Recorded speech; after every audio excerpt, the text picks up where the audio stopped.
This is Mike Roth. Welcome to the Open Forum in the Villages podcast. In this show, we're going to talk to leaders in the community, leaders of clubs, and interesting folks who live here in the villages to give perspective of what's happening here in the villages and information that I think all villagers should have. We hope to add a new episode most Fridays at 9 o'clock. This is Mike Roth on Open Forum in the Villages. I'm here today with Dr. Joe Kasper. Joe, thanks for joining me today. I'm honored to be here, Mike. Thanks for having me. Great. Joe, why don't you tell our listeners a little bit about your background? Well, I'm a clinical exercise physiologist and nutritionist, and I'm a person who believes that people, as they age, do not have to get old, break down their bodies, put on weight. Those things should never, ever be accepted, Mike. A lot of people here in the villages have put on weight. It's a choice they don't have to make. That's interesting. It's a choice. It is. I was watching a special on Nova about fat in the body and how some of the things that we think are scientifically wrong. A lot of things are. And people go on diets. They look for a quick fix, a magic pill. Doesn't exist. Right. It's like all the people who've taken the gastric bypass surgery only to come back to them a year or two later and discover that they're not that much thinner than they were before they started. That's correct. Having great mobility and be able to move and function is what's not being taught by the trainers and the therapists here in the villages, and I've decided not to let that happen with my clients. Well, I always put a little joke into the show, Joe. So see if you can handle this one. Okay. What do you call an old snowman, since we're talking about old people here in the village? I don't know. Water. Ah, very good.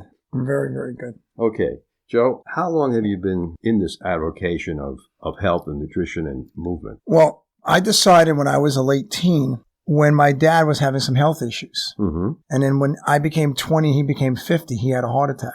And my decision was, that's not going to happen to me. And my journey started then. Okay. And it's been a lifetime commitment. So I'm 56, so it's been 36 years. Mm-hmm. So how old were you when that happened? Your dad had the heart attack? He was 50, I was 20. You were 20. Okay. And what kind of training did you take, or how did you get the information to create your program? I went to school and got an undergrad degree in exercise physiology. I became an author. Mm-hmm. I've been speaking on around the world. I also became the youngest strength coach in the country in 1989 at Roth University in Virginia. I was able to do things my way, and I was a big believer even back then about training the right way with weights, doing water therapy. I was above and beyond other people because most people do the status quo when it comes to training. I said, no, some things are not going to work. When I train an athlete, I care about their performance on the field, but I care what's going to happen to them 20 years later. Most strength coaches don't. Mm-hmm. And that's a big factor. I want to know when you're 50 or 60, you're not going to be crippled. Right. So what's the difference?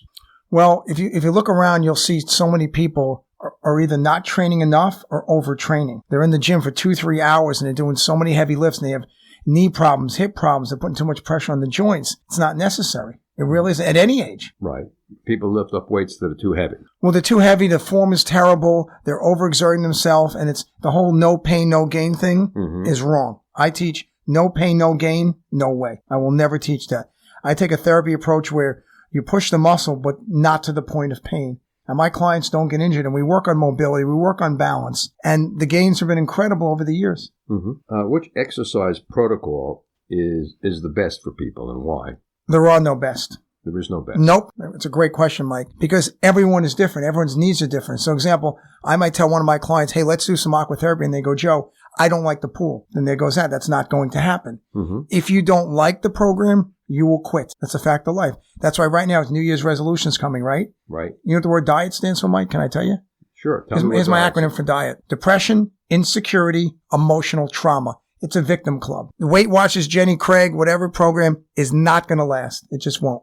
Mm-hmm. It's impossible to do it forever. So that's one of the problems that people have is they just do what they think is going to work because their friend said it's good. And everyone's needs are different. Everyone's wants are different. Everyone's injuries are different. So if someone looks good, if you go, I'll look like them. No, you won't.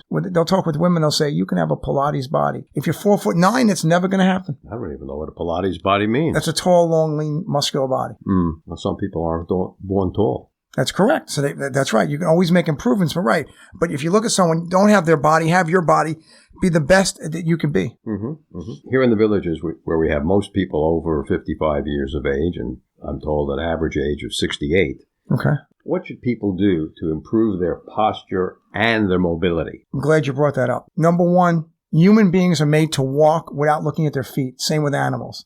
Go watch your cat and the dog. They're not looking at their feet when they walk. Right. So now again, if you're having arthritis or you're walking up a curb, yes, you got to look at your feet. I get that. But for the most part, when I see people walking in the morning and their heads are down and they're hunched over and they're putting pressure on their hips and they weigh 250 pounds, probably not the best exercise they could be doing. Stand tall. Sit straight. Do some breathing exercises. Pull your neck back. Pull your shoulders back. Start there, as you're doing right now. Yeah, I'm pulling back my shoulders.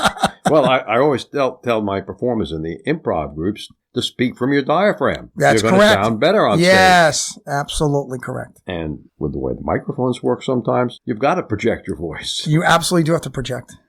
So you're saying posture is really important. It's critical. Yeah, don't slump over. And it's interesting because I'm 5'8". Barely 5'8" now. And I played sports at a high level, and a lot of the athletes are taller than me, so I always have to look up, which is good. My friends that are 6'3", 6'4", they hunch over because their whole life they're looking down at people.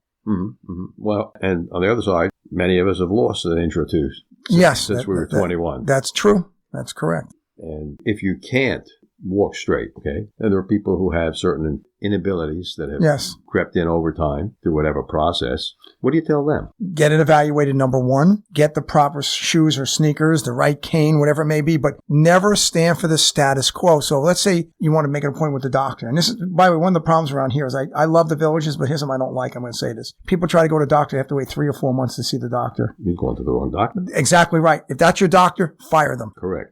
Get rid of them. They're no good for you. We have a lot of bad doctors. We also have a lot of good ones too, right? Right.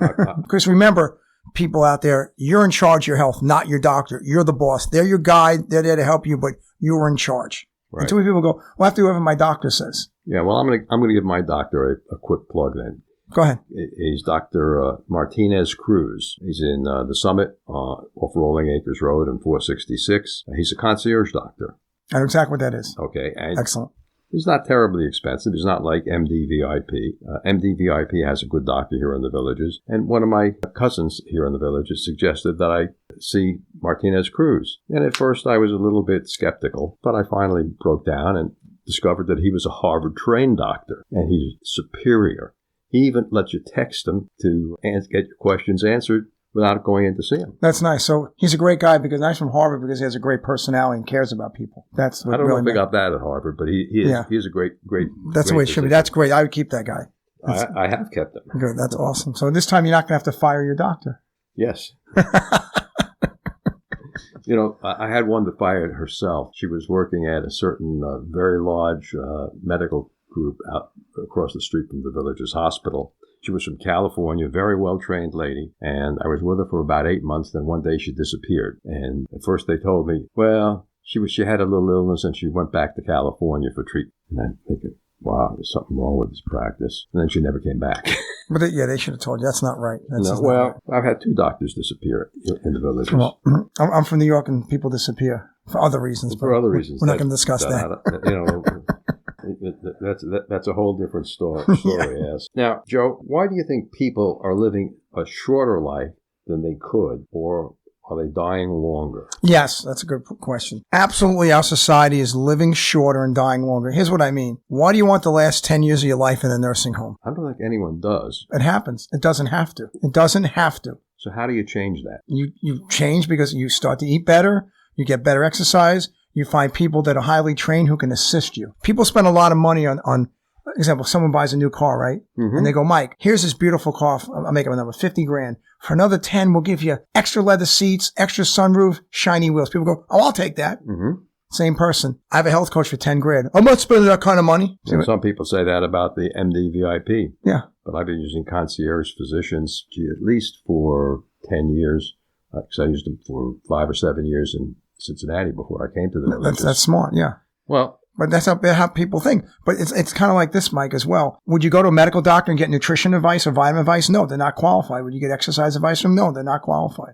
Well, they may be qualified. No, how could they be? They didn't go to school for it. They didn't take coursework. In most cases, there's always exceptions. Philosophy. So let's talk about diet for a second. Let's do that. Okay. I had Dr. Mohammed Emir from the Avi Clinics on the show a couple of months ago. And he suggested that there was something called the MIND diet, M-I-N-D. Okay. Have you heard of it? I have heard of it. Good. And he made certain suggestions, which I haven't been able to make head nor tail out of myself personally. But why don't you tell our listeners about what you consider to be a good diet for someone who's 68 years of age?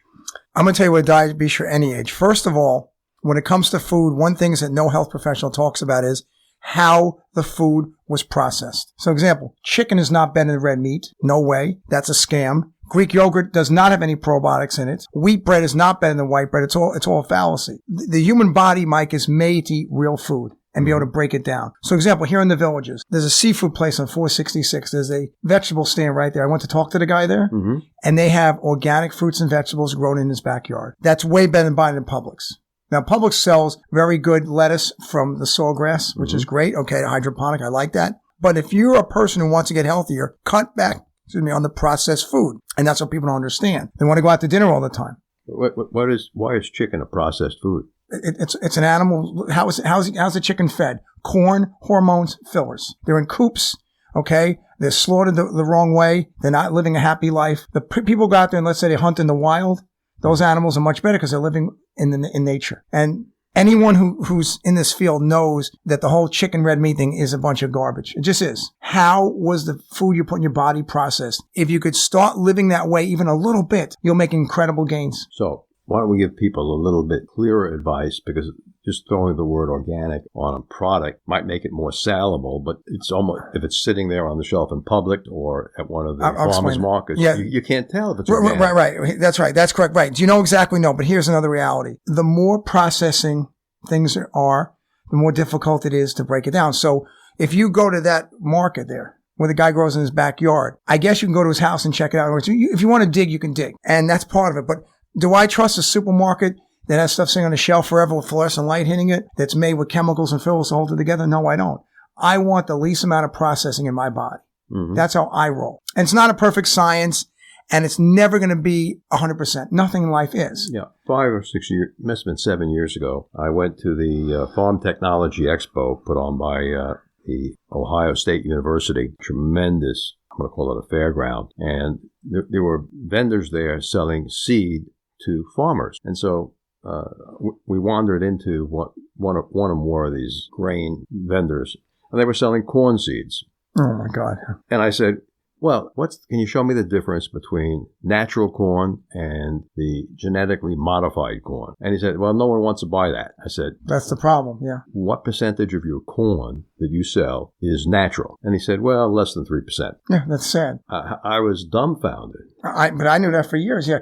In fact, corn, you never should eat corn, and you never should feed it to your animals, ever. The systems can't break it down. Tell us about corn. Corn is not natural, and corn is a made-up vegetable. In other words, it was originally not grown from the ground. It was originally made. And when people eat corn, what happens? Okay? When you go to the bathroom, you see it. It doesn't break down. It doesn't break down easily. Not at all. So when you feed that to yourself or your animals, it creates an inflammatory response. Now, once in a while, you'll find a person who grows corn in the backyard without the genetically modified seed made by Monsanto, which I don't even discuss those people. They're horrible for me. And that's the best you can do. So if you can find 7 years ago, there was no single vendor that had GMO corn. They all did. Yeah, and most still do. But if you can find a person who doesn't have genetically modified seed and they grow in their backyard, that would be your best option for corn once in a while. I wouldn't live on it, though. Okay. So what vegetables would you recommend? Number one, ones you like. That's important.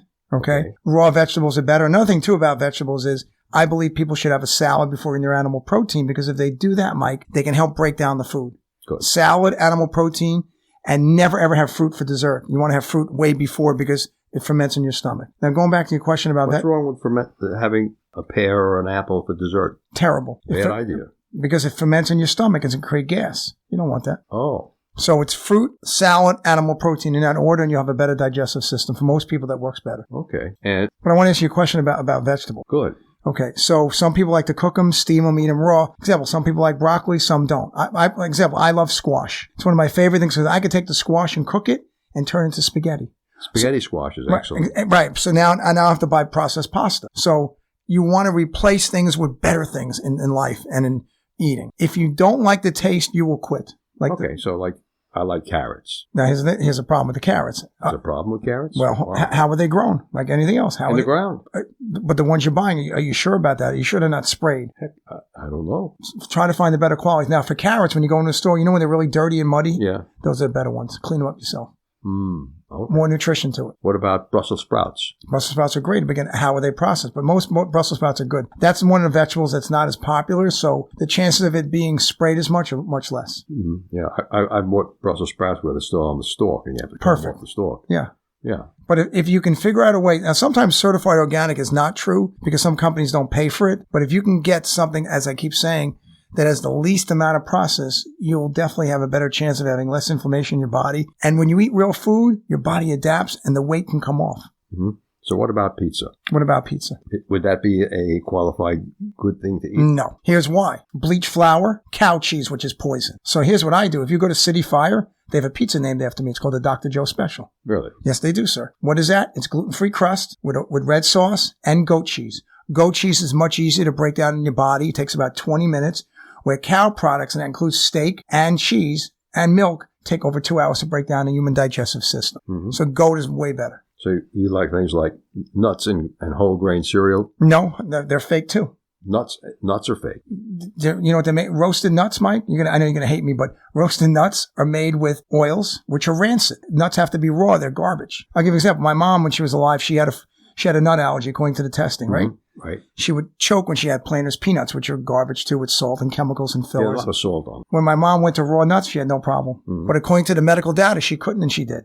Yeah. Because the process. I eat a lot of Brazil nuts. Excellent source of protein. Very good. Yeah, that's really good. And I agree with you about peanuts, although I like them. Right, but they're acidic. Almonds aren't. So almond is a better choice. Like peanut butter is garbage. Almond butter is much better. You want to lower the acidity in the body, Mike. That's what you want to do. And some of these foods create inflammatory response. Chicken, cow, all these things create inflammation. So what about fish? You want to have cleaner water. So if you go to that place on 466, they have better fish over there, better quality, right by the vegetable stand. And where is that near? It's right, well 466 on the way to about 2 miles from Tall Trees, going north. It's right by the vegetable place. It's a seafood place. It's near... it's not near the high school then? No, going the other way, about 2 miles away from the high school. Going towards Leesburg or towards the west coast of Florida? I would say it'd be going east. Go east. Go east. Yeah. Okay, good. Is there any difference in the type of seafood? Like shellfish versus flounder or swordfish? There is a difference. Shellfish is a problem because they're scavengers. They suck the sludge off the bottom of the ocean. You don't want those animals. So, example, we like tuna fish. You ever eat tuna fish? I love it. You buy it in the can? Yes. Why? Because I don't like it raw. I didn't say to you raw, but why do you buy it in the can? My wife worked for Heinz. Charlie Tuna. Good. Oh, my goodness. Okay. Charlie Tuna doesn't care about you. The cat was nice. Yeah, true. If you go and buy tuna steak. Yes. Cook it like I did last night. Cut it up. Put on your organic vegan mayo with spices. There's your tuna fish. You know, it's funny. I went to the new seafood restaurant and I ordered tuna. And they brought it out. It was a nice thick cut. And it was just seared on the top and bottom, and the middle was raw. And I sent it back. I said, hey, I got to have the whole thing cooked. Right. And some people don't like it, right? And there's nothing wrong with that. But what I'm saying is we can adapt. Just like if I want to make my own egg salad, I have, better eggs. You can always improve, Mike. Mm-hmm. And most people, again, always think I'm going to buy. When you buy tuna fish in a can, did you know that tuna fish is made from 2 or 3 different countries? Look at the label. Well, it depends on where the fish was caught, and then where the boat took it. I know too much about tuna fish because my wife worked there. Right. They no longer bring tuna into America. They catch it and they send it to the island someplace in the Pacific. Right, but sometimes I've seen on a can where it says, this is made in Vietnam or another country. They're not even sure, which is sad to me. Yeah. Read the cans. So that's why you want to, but why can't you buy your own tuna steak for $10 for about £1.50 pounds, whatever, cook it yourself? And people got to learn how to cook and stop being lazy. The microwave isn't the answer either. Is there something wrong with microwaving food? In my opinion, it radiates the food. I haven't used a microwave in 30 years. Really? I don't miss it one iota. But again... People say that frying is just as bad. Well, it depends what kind of oil you use. If you cook it in canola oil or any of those garbage oils, yeah, the best thing to cook with would be goat ghee. What? The best thing to cook with. It has no transfer. Clarified butter made from goat milk, not from cow. The best one is called Mom's butter. Mom's butter. Yeah, it's goat ghee. You can't buy it in the store either. Where do you have to buy it? From me. So you have a set of suppliers that... I own it. You own it? Yep. Interesting. Yeah, part of one of the things I do, yeah. But I only make 60 bottles at a time. That's it. Yeah, I thought for sure that you were going to say pure virgin olive oil. No, because olive oil can be rancid too. I know an olive oil formulator. She explained exactly how olive oil is made, and most of them is not really pure. No? Nope. How do you know if the olive oil is good or bad? She explained to me that the olives have to be a certain way in a certain form, and how they're crushed, how the olive, I mean, it's a whole big process that I didn't know about, and she explained it to me. She says, Joe, most of these doctors who advertise our olive oil is great are full of you know what. Well, you know, they're talking about this Mediterranean diet. Yeah. It's olive oil is correct. A substitute for butter. Right, but you can use goat ghee instead. Which, see, a ghee means this. If it's a ghee, Mike, it means it's liquid when it's warm, it's solid when it's cold. It never goes rancid. Butter can go rancid. Tell us the difference between butter and goat ghee. Butter has to be refrigerated. It has trans fats in it. Ghee is clarified butter that has a smoke point of about 450, which is great. Never goes rancid. Liquid when it's warm, solid when it's cold. And goat is better than cow because, again, as I mentioned before, goat is so much easier to digest than cow. Okay, so making a salad before dinner, putting goat cheese on it, which sounds like it would be a good idea. Yes, with raw nuts, of course, that works. Okay. That could work. Yeah. I like to eat the nuts afterwards. Okay, you can. Okay, and with the hydroponic vegetable farm they have here at the village. Oh, I love it. I've been there. I love it. It's great. Yeah, I love their those little tomatoes. The yellow ones and the yellow ones and the green ones that are sweet when you taste them. Yes, but yellow and orange tomatoes are better than red, in my opinion, because they're less salt in them naturally. Mm-hmm. And they taste right. They are sweeter, so it's easy. Again, you want things that are going to taste good and feel good. That's part of eating. Because if you hate what you're doing, I don't care how strict you are, you're going to quit. Right. Same with exercise. I have a strength training program that's 22 minutes twice a week that I invented many years ago, and I've been using it with athletes and seniors and people building strength, burning fat, and it's not too hard on the body. Mm-hmm. And you know what the thing is? They actually like the program, Mike. They like it. What is included in the 22-minute workout? You have a whole body workout with using therapy balls and tubes and bands. And then me as your trainer, I help you through it. But I also teach lifting the weights of the resistance very slowly. Slow positive, slow negative. And what that does is it builds muscle, burns fat, you don't get injured. Because who wants to throw a kettlebell, really quick over your head? That's very dangerous. Right. You could lose control of it. People do it all the time. I see them in the Genesis gym work it out incorrectly, and I want to vomit when I see it. Mm-hmm. Mm-hmm. Yeah, I used to go to the gym when it was MD VIP, and COVID set in, and I said, I just really wasn't enjoying myself enough at the gym. Right, I understand. And that's why, like now, I have a gym in my garage I'm building, so people will be able to come to me. Okay, well, it makes some sense. Or I'll go to them and bring all my foam rollers and bands and balls, which I do, and it's great. If you're building it, you're going to have to put in air conditioning in. There is, yeah, of course. But I'm going to people's homes, and that's working great. Yeah. They're loving it.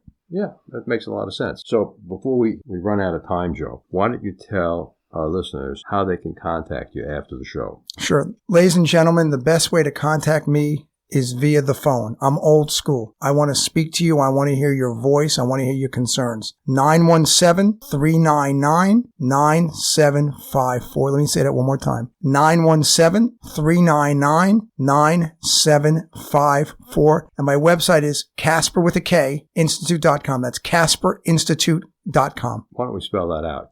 KasperInstitute.com. I think I spelled it right. Probably faster than most people here in the villages. Yes, but guys, like I said, call me because I want to talk to you. Most importantly, let's have a conversation and see if I can assist you to add quality years to your life. Do you have an email address? I do. Tell our people. drjoekasper@gmail.com. That's drjoekasper@gmail.com. Good.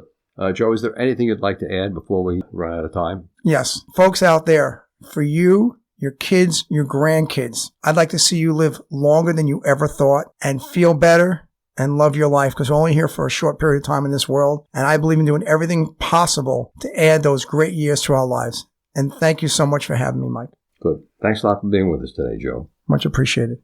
Remember, our next episode will air live Friday at 9 a.m., or should I say pre-recorded, but that's when it'll be released on our regular subscriptions. Bonus subscribers can get early access to episodes. Should you want to become a sponsor of the show, contact me at mikeroth@rothvoice.com. If you know someone that you think should be on the show, send me an email at mike@rothvoice.com. I want to thank everyone for listening to the show.